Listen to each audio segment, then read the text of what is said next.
Imagine a dark room in 1982. The air is heavy with the scent of jasmine and old books. The only light comes from a flickering candle reflecting off a bathroom mirror. A man stands there, a black felt marker in his hand.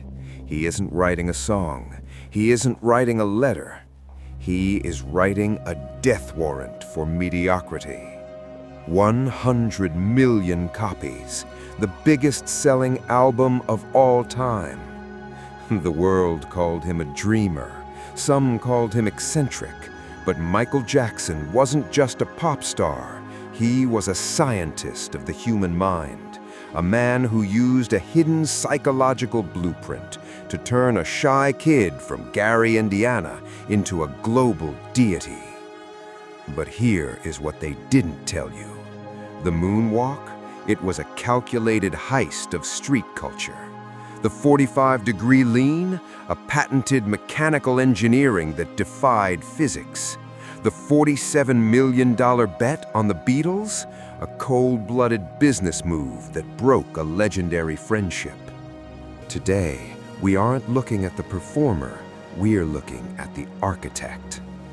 We are deconstructing the 7 secrets Michael Jackson used to hack reality. Secrets you can use to build your own empire, no matter where you're starting from. And stick around, because the most shocking secret wasn't found in his music. It was found on a small piece of paper taped to his mirror just hours before he passed. Michael understood a fundamental truth of human biology long before it was mainstream. The subconscious mind cannot distinguish between a vivid imagination and reality. Every morning, Michael didn't just wake up, he programmed. His mother, Catherine, and his brother, Jermaine, recalled seeing those words across the top of the bathroom mirror.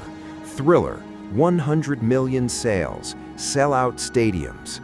Every time he brushed his teeth, he saw his goal. Every time he fixed his hair, he saw his destiny. He would look himself in the eyes, take a deep breath, put his feet together, stand erect like a hero warrior, and repeat, "Biggest selling album of all time, greatest selling," until his brain had no choice but to believe it. Lesson number 1 for your life. Your environment is your silent coach. Michael knew that if you don't anchor your goals in your physical space, your brain reverts to safe mode. He called this the divine discontent, a state of being where you are never satisfied with the assembly line of life. You want to be successful? Stop wishing. Start scrawling. Write your 100 million on your mirror, not because of ego, but because of biology. You're training your reticular activating system to hunt for opportunities while others are hunting for excuses. You see the spin. You see the kick. You think, he's a natural. Wrong. Michael was a method scientist. He would sit for 14 hours straight in a dark room watching tapes of Fred Astaire, James Brown, and Gene Kelly. He wasn't watching for fun. He was looking for the geometry of the move. Study the greats, he said, and become greater. He decoded the vocal hiccup from 1950s rock and turned it into a rhythmic weapon. He studied the silence of Charlie Chaplin and the movements of Buster Keaton to learn how to speak without opening his mouth. But here is the secret of his innovation. He never just copied. He synthesized. He took the elegance of a 1940s ballroom, the grit of a 1980s street corner, and the precision of classical symphonies to create a new language. He didn't want to be another can in the assembly line. He realized that to change the world, you first have to master the history of those who already did. Most people saw a man-child at Neverland Ranch, but behind the gates of the amusement park lay a fortress of intellect. Michael Jackson had a personal library of over 10,000 books. He didn't just buy them for show. He was self-taught in psychology, history, art, and sociology. His lawyer, Bob Sanger, recalled Michael discussing the trial of Socrates and the psychological theories of Freud and Jung during their most stressful legal meetings. He was obsessed with The Old Man and the Sea by Ernest Hemingway. He saw himself in the struggle against the raging elements. He believed that without knowledge, you are nothing. The lesson? Diversify your inputs. If you only study your own niche, you'll only ever produce cliches. Michael studied the Nazis' art prosecution and the civil rights speeches of Malcolm X to understand how to move the masses. 1988. Smooth Criminal. The world froze as Michael leaned forward 45 degrees. In a world governed by the laws of gravity, this was an act of war against physics. A human's center of mass lies in front of the second sacral vertebra. Even a trained dancer can only lean 20 degrees before toppling. But Michael wanted more. So he became an inventor. On October 26, 1993, he was granted U.S. patent number 5255452 for a method and means for creating anti-gravity illusion. The secret? A mechanical hitch in the stage and a V-shaped slot in the heel of his shoes. When he moved into position, a peg rose from the floor, locked into his heel, and allowed him to lean into the void. But don't let the trick fool you.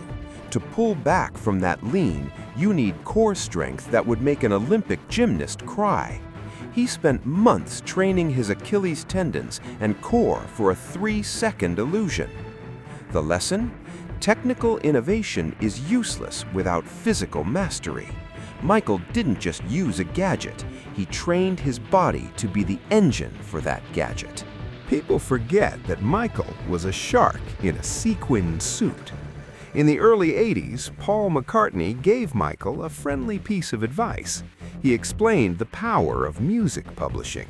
He showed Michael how he earned royalties every time a song he owned was played. Michael looked at him and joked, "One day, I'll own your songs." Paul laughed. He thought it was a joke. It wasn't. In 1984, the ATV catalog, containing 251 Beatles tracks, went up for sale. Paul McCartney and Yoko Ono hesitated. They thought the $40 million price tag was too steep. Michael didn't hesitate.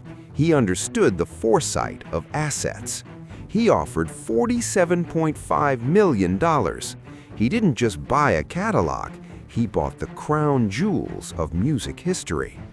It cost him a friendship. Paul McCartney felt betrayed, but Michael viewed it purely as business. He understood that in the attention economy, owning the assets is more important than being the face. Fame is fleeting. Copyright is forever.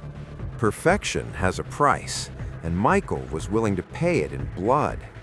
During the recording of Billie Jean, Michael and his engineer Bruce Swedihan did something that would make most producers quit. They mixed the song 91 times. 91 versions of the same track. They adjusted the bass by a fraction of a decibel. They tweaked the snare until it had garlic salt on it, as Quincy Jones used to say. But here's the kicker. After weeks of agony and 91 tapes stacked to the ceiling, they sat down and listened. And they chose mix number 2. Why does this matter? Because you must be willing to do the 91 mixes to realize that the second one was the masterpiece. Excellence isn't about getting it right the first time. It's about the elimination of the almost good enough. But beneath the deals, the patents, and the perfectionism, there was a man who was moved to tears by the suffering of others. In 1984, after a pyrotechnic accident left him with third-degree burns, Michael took his $1.5 million settlement from Pepsi and built a burn center. He didn't just sign a check, he visited the bedsides of the injured in secret, with no cameras allowed. He donated over $500 million in his lifetime. He believed that creativity without compassion was a hollow victory. He didn't just want to be the king of pop. He wanted to heal the world. And that legacy of giving is why his name still rings in every corner of the globe today. On June 25, 2009, the world lost a legend. But on his mirror, a final note was found. It was a summary of a lifetime of learning. It didn't talk about sales. It didn't talk about Grammys. It said, "Stay humble, the humbleness of a child." Michael Jackson left us a map of visualization, relentless study, technical innovation, and cold-blooded business logic, all wrapped in a heart of service. So, which part of the map are you going to follow today? Will you write your goals on the mirror? Will you dissect the masters of your craft? Or will you finally build the shoes that allow you to defy the gravity of your circumstances? Comment below with the lesson that hits you hardest. And if you're ready to stop following the trail and start making your own path, subscribe, because we are just getting started.